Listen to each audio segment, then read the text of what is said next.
That level of intense curiosity and of digging and trying to find information was not present. You didn't really hear a lot of complaints from groups like the White House Correspondents Association, of which I'm a member. They're making a lot of noise now about Trump. Again, that stuff was not really there. So. Welcome to Restoring America, a project of the Washington Examiner. My name is Jeremiah Poff, the editor of Restoring America.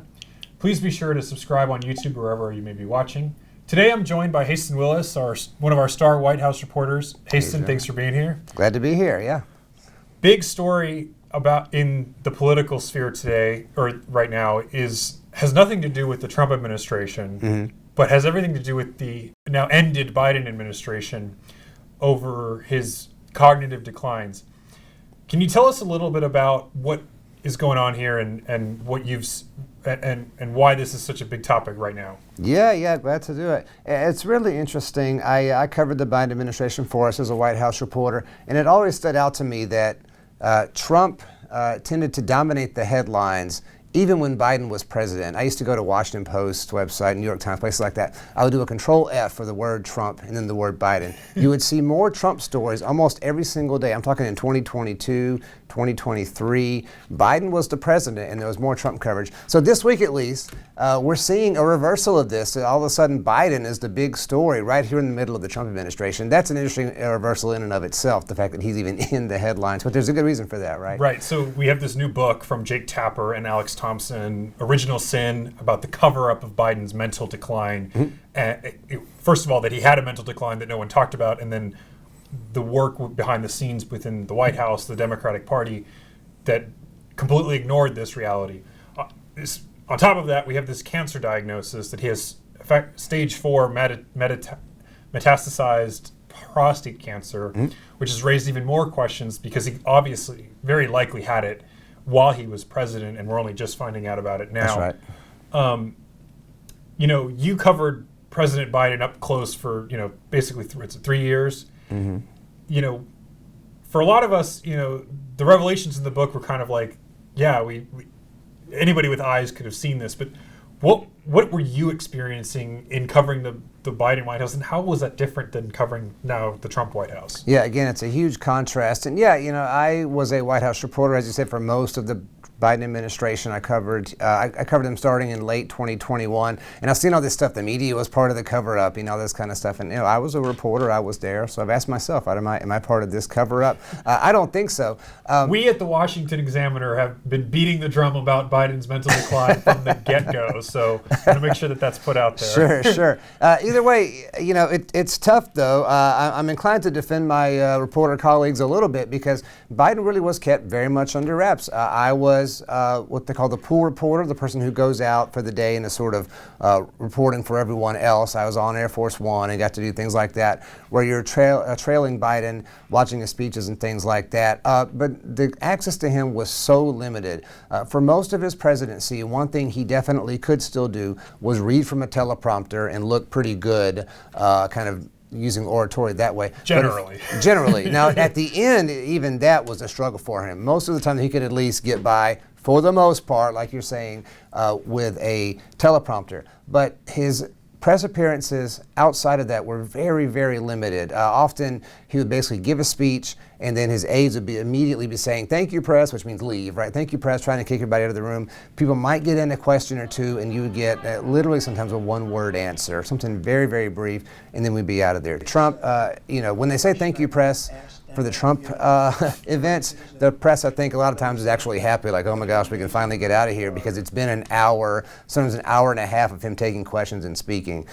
Total night and day difference. But as far as the press being complicit covering up Biden, it's just hard to say because access to him was so tightly controlled even when he was in the office. But even in that sense, like one thing that you mentioned the lack of access. I think that the media didn't really write about that. I mean, they kind of were like, okay, fine, we can't see him, that's fine. Yeah, now that's a good counterpoint. What was the level of curiosity among the media? Right, you hear a lot of complaints now about Trump for example, kicking out the Associated Press from the Oval Office and things like that. I'm not saying those arguments aren't valid, but that level of intense curiosity and of digging and trying to find information was not present. You didn't really hear a lot of complaints from groups like the White House Correspondents Association, of which I'm a member. They're making a lot of noise now about Trump. Again, that stuff was not really there. So yeah, they kept him under wraps, but right, the press certainly could have, as a whole, fought back harder to try to get access to Biden. Right, and I think, but on the flip side of that, whenever the Biden administration had a reporter starting to ask questions about this particular issue, they would bury them in, very strong, denials and attack the reporter's credibility and things like that, which generally, especially for the legacy media, is kind of like worst case scenario for them, because they don't want their credibility with a crowd that most of their readership, to be fair, was much more sympathetic to the Democratic Party, and so they didn't want to seem as if they were being hostile to the. At least, I think they were trying not to be seen as being hostile to the administration. But one of the things that struck me about the book so far has been the degree to which nobody wanted to talk about this among the Democratic Party last year, in the years before, but still kind of knew the reality of Biden's condition. When you did see him, what was that like? And what, you mentioned that he was good on the teleprompter, but what was that like, broadly, what did you see from his physical appearance that, you could tell? It was obvious that this is an older man throughout his presidency. This was my first time covering a president. I hadn't covered presidents before, and there's a lot of bright lights and makeup and things like that. But certainly there were various times when you saw the president and it was like, oh my gosh, he looks very frail, or he looks tired. His sort of shuffling gait. One I remember in particular was after Roe v. Wade was overturned. Biden made a speech, and that's a big, dramatic moment. And that was relatively early in his presidency. That was 2022, I think. Yeah. And I remember it was in the White House, and they opened the doors, and you see him come out, and my first thought was like, he looks so out of it and tired. And yeah, there's some reporting coming out now that even at these early stages of his presidency, he was already, in some ways, not really in control. And of course, there's some people saying now, a lot of doctors saying he may have had cancer, prostate cancer, already at that time during his presidency. So yeah, it was definitely obvious that he looked frail and in some ways unhealthy, even in the early stages of his presidency. One of the things that's kind of that I've thought about a lot as I've followed this story has been the fact that here you had a president who was, in a lot of cases, not very functional, and yet the federal government largely operated on its own. And I think a lot of people, Trump has kind of gone to war with the federal government and tried to disrupt the way that it's functioned, but the bureaucracy largely doesn't really need a president to tell it what to do in a lot of cases, I think, and that was proven very clearly by the Biden administration. Because, if Biden was only working from 10 in the morning to 4 p.m. in the afternoon, and really was kind of just as a sounding board for what was being told of what was going on throughout the rest of the government, right? Like, do you really, in that sense that the presidency has been very effectively neutered by, what some people call the deep state, right? Yeah. Well, now like Trump's been taking a very aggressive perspective on, or approach to the day-to-day governance, and I think that's a big change from the Biden years. But what do you think? Yeah, absolutely.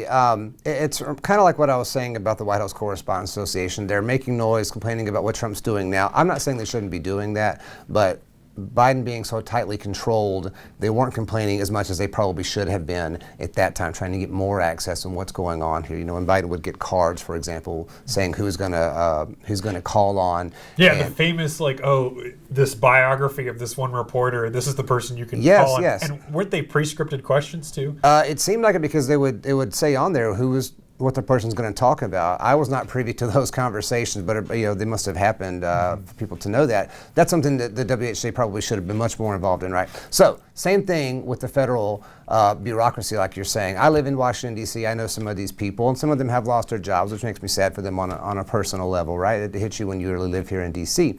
At the same time, to your point, we had this president who seemed to be operating sort of on autopilot, not really giving direction. We think, right? He had senior advisors sort of running things in the shadows there. We didn't hear a lot of complaints from the bureaucracy and from government employees at that time, right? So same thing. Where was the curiosity? Were they concerned? What if some sort of emergency cropped up? You didn't hear those complaints at that time. Yeah, well, sometimes it matters whose party is in the White House, right? And if you like them or not. Well, Haston, thank you so much for being here. Absolutely. Please be sure to read more at washingtonexaminer.com, and as always, subscribe on YouTube or wherever else you may be watching. Until next time.